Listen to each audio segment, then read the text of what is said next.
There's a part of you that you have never fully met, not because it is hidden somewhere distant or inaccessible. It is closer than that.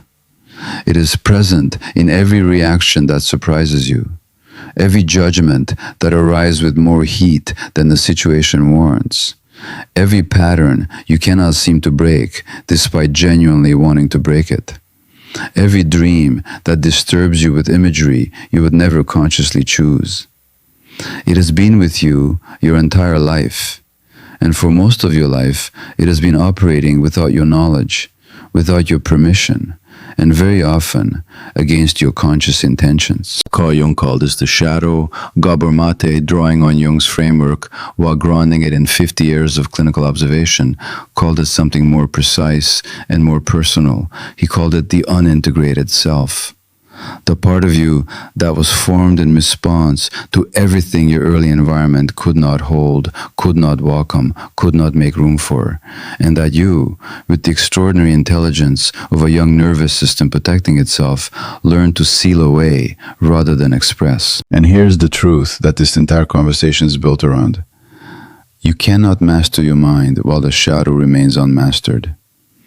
Every attempt at self-discipline, every effort at emotional regulation, every strategy for behavioral change that does not include genuine engagement with the shadow will eventually run into the same wall. Because the shadow does not simply disappear when it is ignored. It runs the show from underground. It shapes your reactions, your relationships, your most persistent self-sabotage, while remaining completely invisible to the conscious mind that believes it is in control. Today I want to give you the complete map. Where the shadow comes from, how it operates, why every attempt to master your mind without first engaging your shadow is destined to fail in the same predictable ways, and what genuine integration actually requires, not in theory, but in the specific, practical, often uncomfortable work that Gabor Maté observed across decades of helping people finally meet the part of themselves they had spent a lifetime avoiding. If you have ever wondered why you keep reacting in ways that surprise even you, why you sabotage what you genuinely want, why certain people trigger you disproportionately, why patterns persist despite your best conscious efforts, drop 777 in the comments right now. 777. The frequency of the one who's finally ready to meet what has been hidden.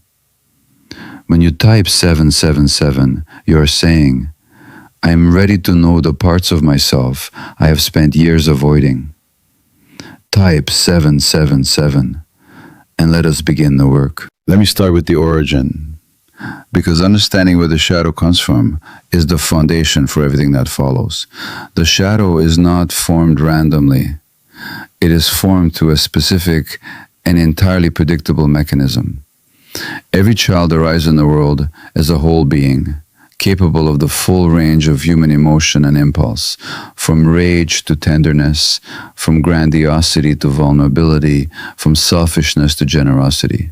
And every child encounters, in their specific family and cultural environment, a specific set of messages about which of those qualities are welcome and which are not. Gabor Maté observed this with extraordinary consistency in his clinical work. The child whose anger was met with punishment or withdrawal learns that anger is dangerous and seals it away. The child whose sadness was met with discomfort or dismissal learns that sadness is a burden and seals it away. The child whose ambition was met with suspicion or accusations of selfishness learns that wanting more is shameful and seals it away. The child whose vulnerability was met with ridicule learns that exposure is unsafe and seals it away. Each sealing is intelligent. Each one is the young nervous system doing exactly what it is designed to do, adapting to maximize safety and connection within the specific environment it has been given. But each sealing also removes a piece of the whole self from conscious access. And the qualities that are sealed do not disappear from the personality. They migrate into what Jung called the shadow, and what Gabor Maté understood as the unintegrated remainder of a self that was never permitted to be whole. This is the first and most important thing to understand. The shadow is not evil. It is not the dark side of human nature waiting to be controlled or eliminated. It is simply the rest of you, the parts that were never welcomed into conscious identity, waiting, sometimes for decades, to be acknowledged. Now I want to explain why the unmastered shadow makes mastering the mind impossible. Because this is the mechanism most self-improvement frameworks miss entirely. The conscious mind, the part of you that sets intentions, makes plans, commits to behavioral change, operates with a fraction of the psychological resources available to the whole person. The sealed away qualities of the shadow do not simply sit quietly in storage. They generate pressure. They seek expression. And because they have been denied direct conscious expression, they find indirect channels instead. Gabor Maté documented this pattern across an enormous range of presenting issues. The compulsive caregiver whose sealed selfishness erupts as sudden, seemingly irrational resentment toward the very people they are caring for. The conflict avoidant person whose sealed anger expresses itself as passive aggression, chronic lateness, or unconscious sabotage of relationships they claim to value. The hyper-disciplined achiever whose sealed vulnerability erupts as sudden collapse, illness, or breakdown precisely when external success would suggest everything should be fine. In every case, the conscious mind experiences these eruptions as confusing, as character flaws, as evidence of insufficient willpower, and in every case, the actual mechanism is the same. The shadow, denied direct expression, finds its way to the surface through behaviors the conscious mind did not choose and cannot fully control through willpower alone, because willpower operates at the level of conscious intention and the shadow operates beneath it. This is why discipline-based approaches to self-improvement so frequently fail in the same predictable way. They attempt to manage behavior at the level of the conscious mind while leaving the shadow's pressure completely unaddressed. The person resolves to stop reacting with anger, and the resolve holds for a while through sheer effort, and then the anger erupts anyway, often more intensely than before, because the underlying pressure was never actually relieved. It was simply temporarily contained. Gabor Maté's clinical insight was direct and for many people genuinely life-changing. You cannot out-discipline the shadow. You can only integrate it. And integration requires something that discipline does not require. It requires meeting the sealed quality directly, with genuine curiosity and genuine compassion, rather than continuing to seal it away through an increasingly sophisticated and increasingly exhausting set of management strategies. Now I want to give you the 7 specific places where the shadow most reliably reveals itself and the practice that begins genuine integration at each one. The first place, your most disproportionate reactions. When your emotional response to a situation is clearly larger than the situation itself warrants, the shadow is speaking. The colleague's mild criticism that produces devastating shame. The friend's small request that produces explosive resentment. The stranger's minor rudeness that ruins your entire day. These disproportionate responses are not character flaws. They are the shadow's sealed material being activated by a present-day cue that rhymes with the original sealing. The practice here is simple to describe and genuinely difficult to do. When you notice a disproportionate reaction, pause and ask, what does this remind me of?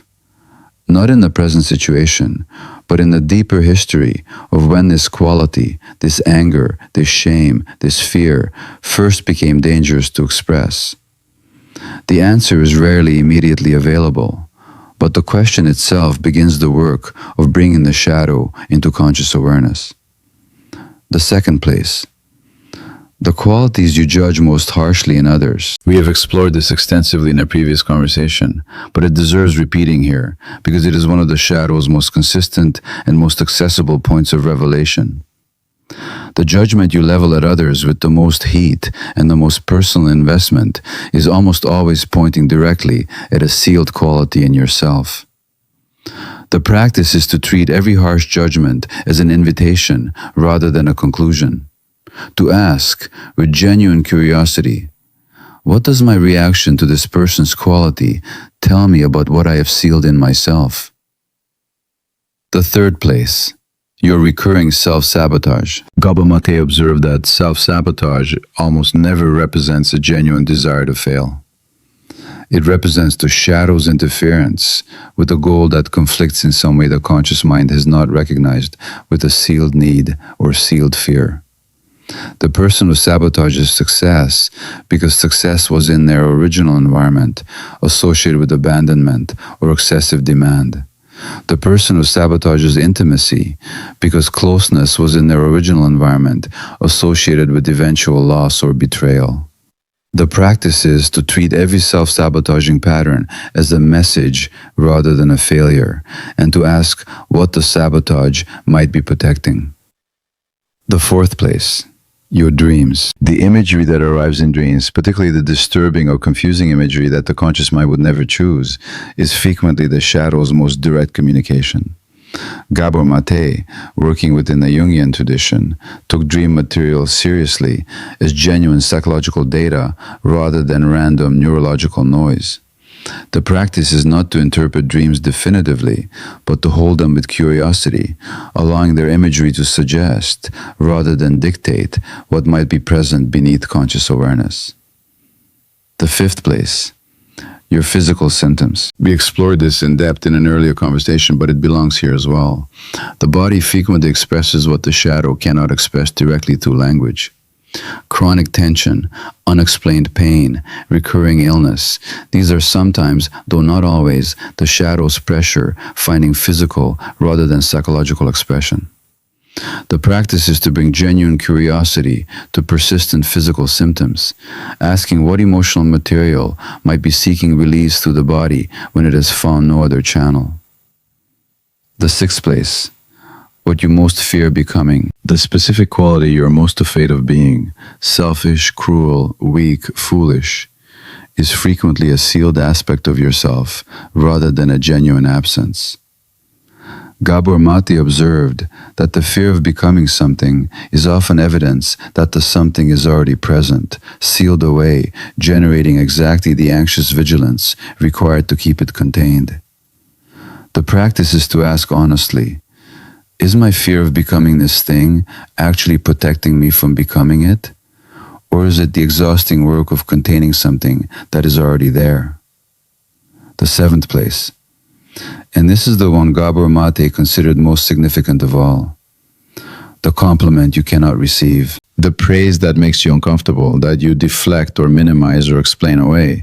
This discomfort frequently points to a sealed quality of self-worth. If you cannot receive acknowledgement of your competence, your kindness, your intelligence, it is often because some part of you has sealed away the belief that you deserve such acknowledgement, replacing it with a managed performance of humility that is underneath a defense against an old wound about worthiness. The practice is to notice the specific compliments you most struggle to receive and to ask what they reveal about the sealed parts of your self-regard. Now I want to give you the actual practice of integration, because identifying the shadow's presence is the necessary first step, but Gabor Maté was insistent that identification alone does not produce change. Integration requires something more. The practice begins with what he called compassionate confrontation. Not confrontation in the aggressive sense, but the willingness to sit directly with the sealed quality once it has been identified, without immediately judging it, fixing it, or explaining it away. If you discover that you have sealed away your own neediness, the practice is not to immediately try to become more needy or to shame yourself for having sealed it. The practice is to sit with the sealed quality and ask it genuinely, what were you trying to protect me from? When did you learn that you were not safe to express? This compassionate inquiry does something that discipline cannot do. It begins to dissolve the wall between the conscious self and the sealed material, not by force, but by genuine welcome. Gabor Maté observed that the sealed qualities of the shadow, when they are finally met with curiosity rather than continued rejection, begin to lose the specific pressure that made them erupt destructively. They do not need to control the personality through indirect channels anymore because they have finally been acknowledged directly. This is what mastery of the mind actually requires, not the elimination of the shadow, which is impossible, and not the suppression of the shadow, which is what produces the eruptions in the first place. Integration, the gradual, patient, often uncomfortable process of welcoming every sealed part of yourself back into conscious awareness until the personality is no longer divided against itself, fighting an underground war that the conscious mind cannot win through willpower alone. I want to be honest about what this work actually involves, because Gabor Maté was always honest about the difficulty of genuine psychological integration. This is not a weekend project. It is not a single insight that produces permanent transformation. It is the ongoing work of a lifetime, returning again and again to the disproportionate reaction, the harsh judgment, the self-sabotage, the disturbing dream, the persistent symptom, the feared identity, the uncomfortable compliment, and meeting each one with the same compassionate curiosity again and again, until the welcome becomes more natural than the rejection ever was. But the reward for this work is exactly what the title of this conversation promised. A mind that is no longer at war with itself, a personality that no longer requires enormous hidden energy to maintain the wall between what is acceptable and what is sealed away, a capacity for genuine presence, genuine relationship, and genuine choice that was simply not available while the shadow remained unintegrated and unmastered.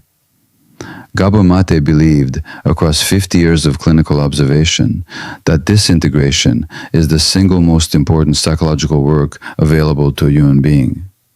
Not because it produces comfort, the work itself is frequently uncomfortable, but because it produces wholeness.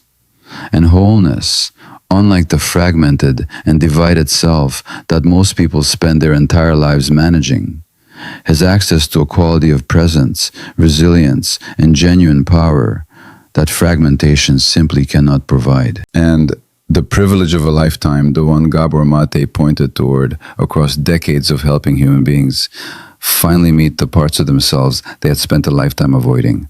The privilege of a lifetime is to become who you truly are, all of you, including the parts you sealed away, especially those.